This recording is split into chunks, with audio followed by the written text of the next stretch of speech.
नमस्कार बच्चों। आज हम 7वां पाठ पढ़ेंगे। इसका नाम है भारत जनता हम।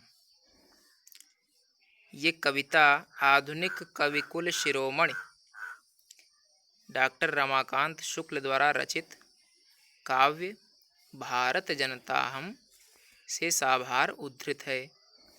इस कविता में कवि भारतीय जनता के सरोकारों, विविध कौशलों, विविध रुचियों आदि का उल्लेख करते हुए बताते हैं कि भारतीय जनता की क्या क्या विशेषताएं हैं। चलिए देखिए, इसको हम पढ़ के सुनाते हैं।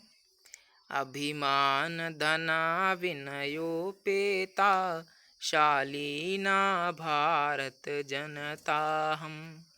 कुलिशादपि कठिना कुसुमादपि सुकुमारा भारत जनता हम। निवसामि समस्ते संसारे मन्ये च कुटुम्बं वसुन्धरां। प्रेयः श्रेयश्च चिनोम्युभयं सुविवेका भारत जनता हम। विज्ञानधनाहं ज्ञानधना साहित्यकला संगीतपरा। अध्यात्मसुधा तटिनी स्नानैः परिपूता भारत जनता हम। मम गीतैर्मुग्धं समं जगत् मम नृत्यैर्मुग्धं समं जगत्। मम काव्यैर्मुग्धं समं जगत् रसभरिता भारत जनता हम। उत्सवप्रियाहं श्रमप्रिया पदयात्रादेशाटनप्रिया। लोकक्रीडासक्ता वर्धेतिथि देवा भारत जनता हम।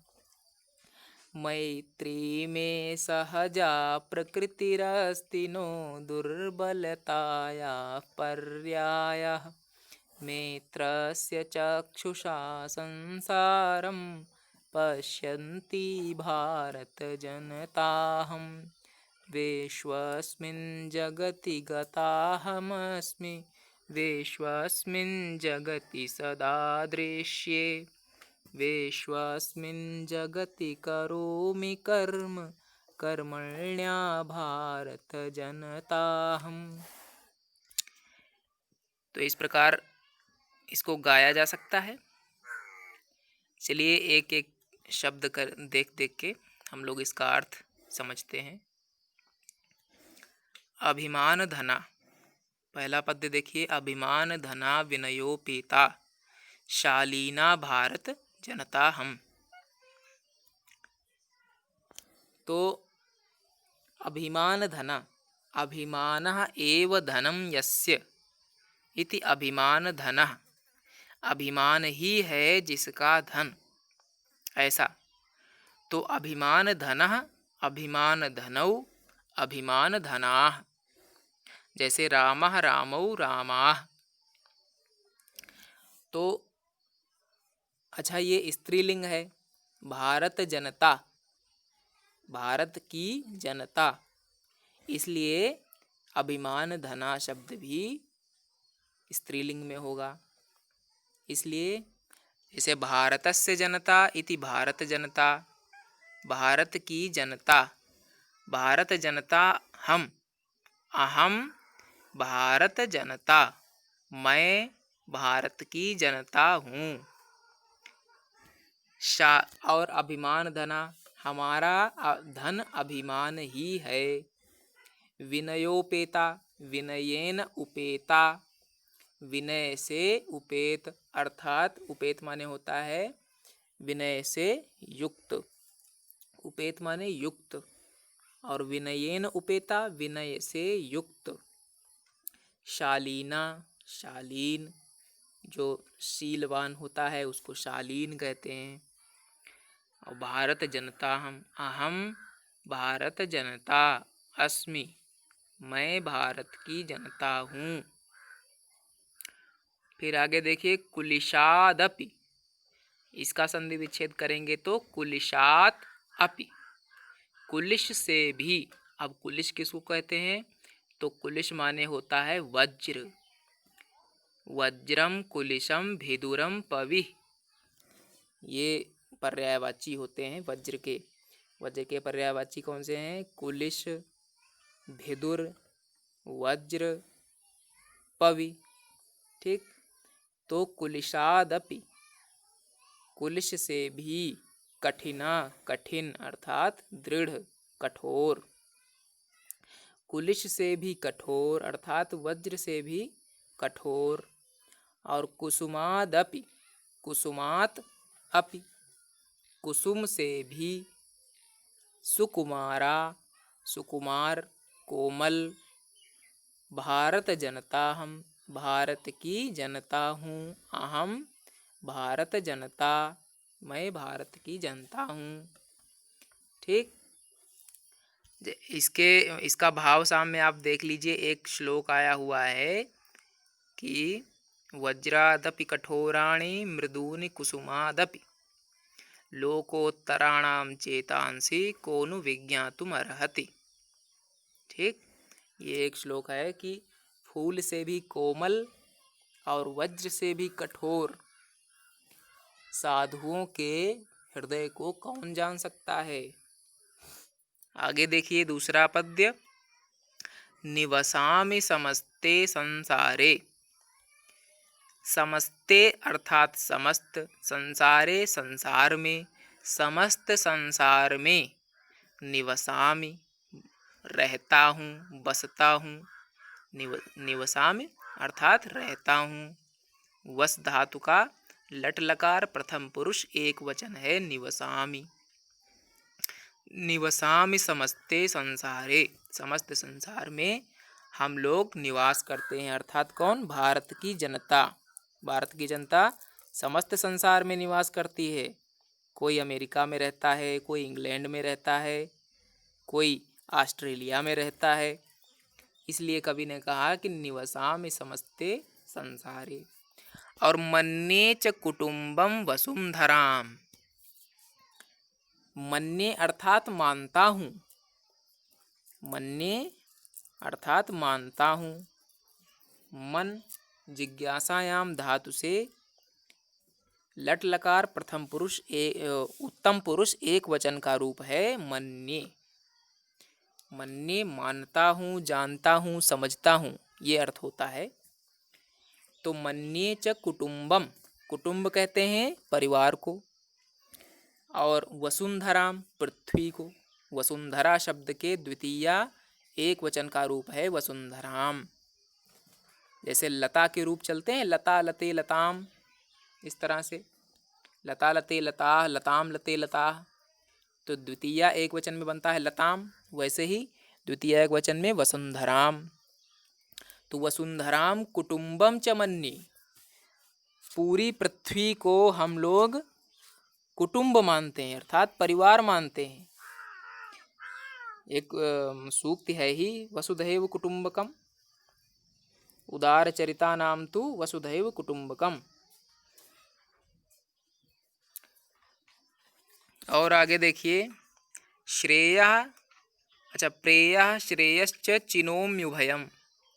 अब यहाँ देखिए चिनोम्युभयम में संधि है, चिनोमि धन उभयम, इसमें इको यणच सूत्र से यण संधि हो गई है। तो उभयम चिनोमि, उभयम माने दोनों को, चिनोमि माने चुनता हूँ, चीय चयने धातु होती है जिसका अर्थ है चुनना, चीय चयने अर्थात चुनना। तो चिनोमि चुनता हूँ, उभयम दोनों को, किन दोनों को? श्रेयः प्रेयश्च, श्रेयः प्रेयः, श्रेय और प्रेय। अच्छा श्रेय प्रेय क्या होता है? प्रेय माने होता है जो संसार की वस्तुएं हैं, अर्थात धन, पृथ्वी, जमीन, भूमि, धन, सोना, पैसा, ये सब चीज़ें होती हैं प्रेय। और श्रेय क्या होता है? श्रेय होता है आध्यात्मिक उन्नति, अर्थात आत्मा परमात्मा के विषय में जानना, साधु संतों की जो है संगति करना, ये सब प्रेय में आता है। अपना परम कल्याण जो होता है उसको प्रेय कहते हैं। ठीक, तो श्रेयः प्रेयः च चिनोमि उभयम, मैं भारत की जनता श्रेय और प्रेय दोनों को चुनता हूँ।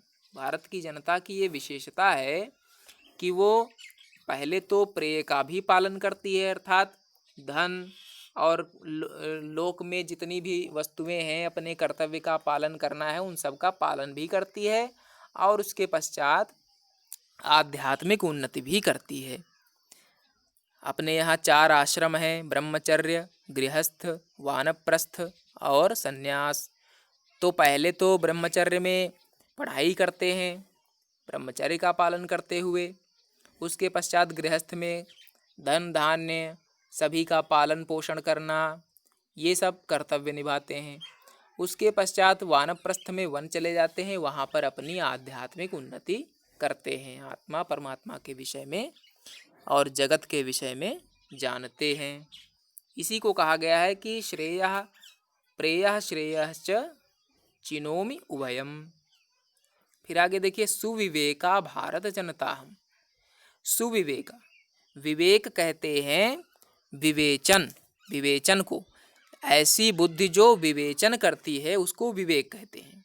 क्या शुद्ध सही है, क्या गलत है, क्या अच्छा है, क्या बुरा है, इसका विवेचन करना बुद्धि का काम है। तो हम लोगों के अंदर, भारतीयों के प्रति, भारतीयों में ऐसी बुद्धि है कि वो सही गलत का सही विवेचन कर सकते हैं। इसलिए ये कहा गया कि हम भारत की जनता सुविवेका, अच्छे विवेक वाली है। अब यहाँ पे ऐसा तो है नहीं कि भैया भारत की जनता में ही ये सब हो, बुद्धिमान हो। भाई विदेशों में भी बड़े बड़े बाहर के देशों में हुए हैं अच्छे अच्छे विद्वान कि उन्होंने बड़े बुद्धि वाले काम किए। लेकिन उसमें एक बात ये है कि आप देखिए कि पाश्चात्य देशों ने जितनी उन्नति की भौतिक, उससे क्या हुआ?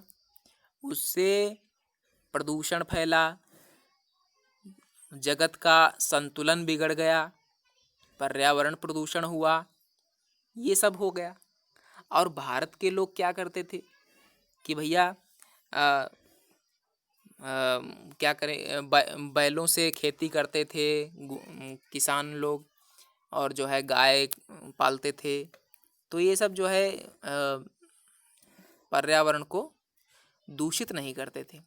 और आजकल पेट्रोल वगैरह वगैरह ये सब जो है पर्यावरण को प्रदूषित कर रहे हैं, धुआं, फैक्ट्री और नदियाँ सारी दूषित हो गई हैं। इस कारण से कवि कहता है कि सुविवेका, सुष्ठु विवेकः यस्य सः इति सुविवेकः, और इसका स्त्रीलिंग हो जाएगा सुविवेका। ठीक है, तो जनता शब्द जो होता है वो संस्कृत में स्त्रीलिंग होता है। जनस्य भावः जनता, जना नाम समूहः वा। ठीक है, लोगों का समूह जो होता है उसको जनता कहते हैं। तल प्रत्यय इसमें लगता है, जन शब्द में तल प्रत्यय, तो जनता शब्द बनता है। तो यहाँ पे सुविवेका भारत जनता हम, अहम भारतस्य सुविवेका जनता, मैं भारत की सुविवेक वाली जनता हूँ। तीसरा श्लोक देखिए, विज्ञान धनाहम ज्ञान धना साहित्य कला संगीत परा। विज्ञान धना अहम, यहाँ पे संधि है दीर्घ संधि, आप जानते होंगे अकाः सवर्णे दीर्घः। यदि आ ई उ के पश्चात समान वर्ण आए, यानी कि आ के पश्चात आ आए, ई के पश्चात ई आए, या उ के पश्चात उ आए, तो उन दोनों वर्णों को मिलकर के एक दीर्घ वर्ण आदेश हो जाता है। अब यहाँ पे देखिए, विज्ञान धना अहम, तो धना के अंतिम अंत में आकार आया हुआ है, उसके पश्चात अहम का आकार आया हुआ है, इसलिए दोनों को मिलकर विज्ञान धना अहम हो गया। अच्छा, तो विज्ञान धना का अर्थ क्या है? विज्ञानः एव धनः यस्य इति विज्ञान धनः। विज्ञान ही है जिसका धन, वो है विज्ञान धन। उसका स्त्रीलिंग में रूप बनेगा विज्ञान धना। तो विज्ञान ही है जिसका धन, ऐसी भारत की जनता हूँ। हम लोग विज्ञान रूपी धन वाले हैं, विज्ञान के क्षेत्र में भी आगे बढ़ रहे हैं। फिर आगे कहते हैं ज्ञान धन। ज्ञान ही है जिसका धन, वो है ज्ञान धन। तो हम भारत की जनता में ज्ञान है। साहित्य कला संगीत परा। साहित्य कला और संगीत, परा पर शब्द जो होता है वो किसी शब्द के बाद में लगा दिया जाए तो उसका अर्थ हो जाता है कि उससे युक्त या उसमें निरंतर लगा रहने वाला। जैसे कहते हैं कि संगीत परा, संगीत में निरंतर युक्त लगा रहे जो, ठीक है। तो साहित्य में, कला में और संगीत में निरंतर उपासना करने वाली भारत की जनता हूँ। आप देखिए भारत के लोग जो हैं वो इन क्षेत्रों में, साहित्य में, कला में, संगीत में कितने आगे बढ़े हुए हैं। शास्त्रीय संगीत का आविष्कार यहीं हुआ, कला का आविष्कार यहीं हुआ, साहित्य में इतने बड़े बड़े ग्रंथ लिखे गए। तो इसलिए कवि कह रहा है कि साहित्य कला संगीत परा। फिर आगे देखिए कि अध्यात्म सुधा तटिनी स्नानई। इसमें देखिए तटिनी शब्द जो होता है वो नदी के लिए प्रयुक्त होता है। तटिनी माने नदी। अच्छा, तो ये नदी कैसी है? अध्यात्म सुधा तटिनी, जिसमें अध्यात्म रूपी सुधा बह रही है, वो है ऐसी नदी जिसमें अध्यात्म रूपी सुधा, सुधा माने अमृत होता है, तो अध्यात्म का अमृत जिसमें बह रहा है, ऐसी नदी। और इसमें क्या कर रहे हैं? स्नान ही, स्नान के द्वारा। तो अध्यात्म रूपी अमृत वाली नदी में स्नान के द्वारा, इसका अर्थ ये हो गया ऐसी नदी है जिसमें अध्यात्म का अमृत बह रहा है। उस नदी में हम लोग स्नान करके क्या हुआ? उससे परिपूता भारत जनता। पूत शब्द कहते हैं पवित्र को। पूई पावने एक धातु होती है जिसका अर्थ होता है पावन करना, पवित्र करना, ठीक है। तो परितः पूता इति परिपूता, सब ओर से जो पवित्र हो गई है वो है परिपूता। और भारत जनता हूँ, अत्यंत पवित्र हुई भारत की जनता हूँ। अध्यात्म रूपी अमृत वाली नदी में स्नान करके हम लोग अत्यंत पवित्र हुई आत्मा वाली, अत्यंत पवित्र हुए मन वाली भारत की जनता हूँ, ठीक है। आगे देखिए चौथा पद्य, मम गीतैर्मुग्धम समम जगत। मम माने मेरे, गीतैहि मुग्धम, यहाँ पे संधि हो गई है सस जुशोरु से, तो गीतैर्मुग्धम शब्द बन गया। तो गीतैहि माने गीतों से, मुग्धम माने मुग्ध हुआ है, समम माने सब पूरा, जगत माने संसार। मम अर्थात मेरे, भारतीय जनता के गीतों से, मम गीतैहि मुझ भारत की जनता के गीतों से, समम जगत मुग्धम सारा विश्व मुग्ध हुआ है। मम नृत्यैहि मुग्धम समम जगत, हमारे नृत्य से, भारत की जनता के नृत्य से। आप जानते हैं नृत्य शास्त्र, नाट्य शास्त्र लिखा है भरत मुनि ने। बहुत उसके नृत्य के क्षेत्र में भारत की जनता ने बहुत ऊंचे मुकाम हासिल किए, बहुत उन्नति की थी। तो इसलिए सारा जगत हमारे नृत्य को देखकर मोहित हुआ है। मम काव्यैर्मुग्धम समम जगत, मम माने मेरे, काव्य माने काव्यों से, मुग्धम माने मुग्ध हुआ है, समम जगत सारा विश्व, हमारे काव्यों से सारा विश्व मुग्ध हो गया है। काव्य यानी कि वाल्मीकि रामायण, महाभारत, रघुवंशम, कालिदास ने लिखा रघुवंशम, श्रीमद् वाल्मीकि रामायण लिखा है किसने? वाल्मीकि ने, ठीक है। तो ये सब तो पूरे विश्व में गाए जाते हैं, पढ़े जाते हैं। अंग्रेजों ने कितना पढ़ा इसमें सब कुछ, तो आप लोग जानते ही हैं। फिर है रस भरिता भारत जनता हम। रस भरिता अर्थात रसेण भरिता, रस से भरी हुई अर्थात रसीली। रसीली कहने का मतलब ये है कि रस भरी बातें करने वाली। भारत के लोग मीठा मीठा बोलते हैं, इसलिए उनको कहा गया रस भरिता। भारत जनता हम भारत की जनता हूँ, मैं भारत की जनता हूँ। फिर पांचवा देखिए, उत्सव प्रिया हम श्रम प्रिया। उत्सव यानी कि तीज त्योहार इत्यादि उत्सव जो होते हैं, प्रिया अर्थात उत्सव हैं जिनको प्रिय, वो होता है उत्सव प्रिया। उत्सवः उत्सवाः प्रियाः यस्याः इति उत्सव प्रिया। उत्सव हैं जिसको प्रिय, वो है उत्सव प्रिय। अर्थात भारत की जनता को उत्सव अच्छे लगते हैं। आप देखिए, होलिका होती है, दीपावली होती है, रक्षाबंधन, ये सब। और श्रम प्रिया, श्रम प्रिय है। भारत की जनता बहुत परिश्रमी होती है, सब परिश्रम करने वाले होते हैं। ठीक। पद यात्रा देशाटन प्रिया। पद यात्रा अर्थात पदेन यात्रा, पैरों से यात्रा करने वाली। हम लोग बहुत दूर दूर तक यात्राएं करते हैं। कभी 84 कोसी यात्रा होती है मथुरा में जो होती है, वृंदावन में। और काशी की पंचकोशी यात्रा होती है, कामदगिरि की यात्रा होती है। हाँ। और महानिर्वाण के लिए प्राचीन काल में लोग स्वर्गारोहण करते थे, हिमालय पर पैदल ही जाते थे, सब जगह पैदल ही यात्राएं किया करते थे। ठीक है, तो इसलिए कहा कि पद यात्रा। अब फिर देशाटन प्रिया, देश विविध देशों का अटन करने वाला। अटन मतलब होता है भ्रमण करने वाला। अट भ्रमणे धातु है, अट माने भ्रमण करना। ठीक है, इसको कहते हैं देशाटन, पर्यटन। उसमें अटन शब्द है जो उसका मतलब होता है भ्रमण करना। तो ये सब प्रिय है। भारत की जनता को पद यात्रा करना, देशाटन करना प्रिय है। आप सभी बच्चों को तो प्रिय बहुत होता है, दूर देश की यात्रा करना, कहीं घूमने जाना। आगे देखिए, लोक क्रीड़ा सक्ता।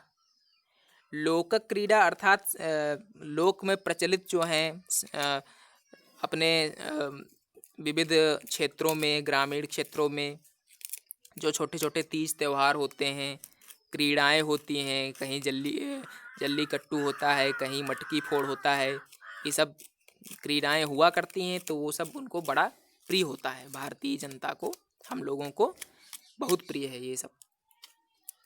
अच्छा, लोक क्रीड़ा सक्ता, आसक्त शब्द होता है, उसमें लीन रहने वाला। आसक्त शब्द होता है, उसका अर्थ होता है लीन रहने वाला। तो लोक क्रीड़ा सक्ता, लोक में प्रचलित क्रीड़ाओं में आसक्त रहने वाली भारत की जनता हूँ। वर्धे अतिथि देवा, अतिथि देवो भव, ये उपनिषद का वाक्य है। तो वर्धे माने बढ़ाते हैं, हम लोग बढ़ाते हैं। वर्धे एक वचन है ये। वर्धे मतलब कि वृद्धि करते हैं, किसकी? अतिथि देवा, अतिथियों। और अतिथि को देवता रूप में मानते हैं हम लोग हैं, ऐसा इसका अर्थ है। भारत जनता, हम भारत की जनता हूँ, हम भारत की जनता हैं। अहम का अर्थ यहाँ पे हम पूरे जनता के लिए आया है, इसलिए अहम बोल देते हैं। वैसे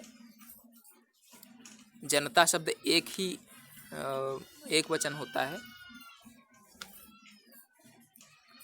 और अहम एक वचन है, अस्मद का एक वचन।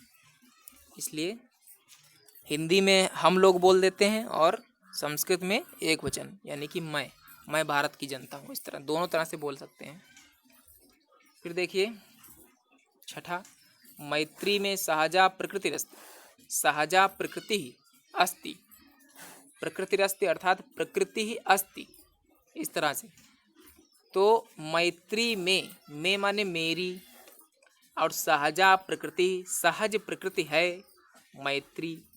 मेरी अर्थात भारतीय जनता की यह सहज प्रकृति है, अर्थात स्वभाव है। क्या स्वभाव है? मैत्री, मित्रता कर लेना। सभी से मित्रता कर लेना भारत की जनता की सहज प्रकृति है, स्वभाव है। नो दुर्बलताया पर्याया। अब कभी कभी कहने लगते हैं कि अरे सबसे मित्र बनना चाहता है इसलिए दुर्बल है, इसलिए ये मित्र बनना चाहता है। नहीं, ऐसा नहीं। नो दुर्बलताया पर्याया, ये दुर्बलता का पर्याय नहीं है किसी से मित्रता करना। मित्रस्य चक्षुषा संसारम पश्यन्ति भारत जनता। मित्र की दृष्टि से, मित्रस्य, मित्र की चक्षुषा दृष्टि से, चक्षुष माने नेत्र होता है वैसे, लेकिन यहाँ पर दृष्टि शब्द लेना चाहिए, अर्थ लेना चाहिए। तो मित्रस्य चक्षुषा संसारम, मित्र की दृष्टि से संसार को, पश्यन्ति देखती हुई। पश्यन्ति यहाँ पे देख लीजिए, दृश्य धातु का शत्रु प्रत्यय करने पर पश्यन रूप बनता है, उसी का स्त्रीलिंग में पश्यन्ति रूप बनता है। ठीक है, पश्यन्ति मतलब देखती हुई, और भारत जनता, हम भारतस्य जनता अहम। तो सभी पूरे संसार को मित्र की दृष्टि से देखती हुई मैं भारत की जनता हूँ। विश्वस्मिन् जगति गताहम अस्मि, गता अहम अस्मि, ये विच्छेद होगा। अहम विश्वस्मिन् जगति गता अस्मि, ये अन्वय होगा। तो अहम माने मैं, विश्वस्मिन माने संपूर्ण, विश्व शब्द होता है, उस सर्वनाम होता है ये, तो उसका सप्तमी एक वचन है। तो विश्व में वो, इसका अर्थ विश्व नहीं होता है बल्कि संपूर्ण होता है। ठीक है, तो अहम विश्वस्मिन जगति, मैं संपूर्ण जगत में, जगति सप्तमी एक वचन है जगत शब्द का, जगत जगति जगंती ऐसे करके रूप चलते हैं। तो अहम विश्वस्मिन जगति गता अस्मि, मैं संपूर्ण जगत में गता अर्थात व्याप्त हूँ या गई हुई हूँ। मतलब कहने का अर्थ ये है कि भारत की जनता संपूर्ण विश्व में व्याप्त है। कहीं किसी देश में भारत के लोग हैं, कुछ काम कर रहे हैं। आजकल तो बड़े बड़े पदों पर, विदेशी पदों पर, कहीं गृह मंत्री बना है कोई, कहीं विदेश मंत्री, इस तरह से भारत की जनता प्रसिद्ध है। विश्वस्मिन जगति सदा दृश्ये, आगे की लाइन देखिए, विश्वस्मिन जगति गताहमस्मि, विश्वस्मिन जगति सदा दृश्ये। विश्वस्मिन माने संपूर्ण, जगति माने जगत में, संसार में, सदा माने सदैव, दृश्य मतलब देखता हूँ, देखती हूँ, या दृश्य मतलब दिखाई देती हूँ। मतलब कहने का ये है कि भारत की जनता संपूर्ण विश्व में दिखाई देती है। फिर आगे देखिए, विश्वस्मिन जगति करोमि कर्म, संपूर्ण जगत में कर्म करोमि, कर्म करते हैं, परिश्रम करते हैं। संपूर्ण जगत में हम लोग काम करते हैं। कर्मण्या भारत जनता हूँ, कर्मण्या अर्थात जो परिश्रमी है, कर्म से युक्त है, काम करती है, काम वाली भारतीय जनता है। सब यहाँ पे कर्मयोगी हैं, कर्म करते हैं, ऐसी भारत की जनता हूँ। तो ये आपका जो है संपूर्ण पाठ हो गया है। फिर आगे की कक्षा में हम लोग अभ्यास करेंगे। ठीक है, तब तक के लिए गुड बाय, नमस्कार।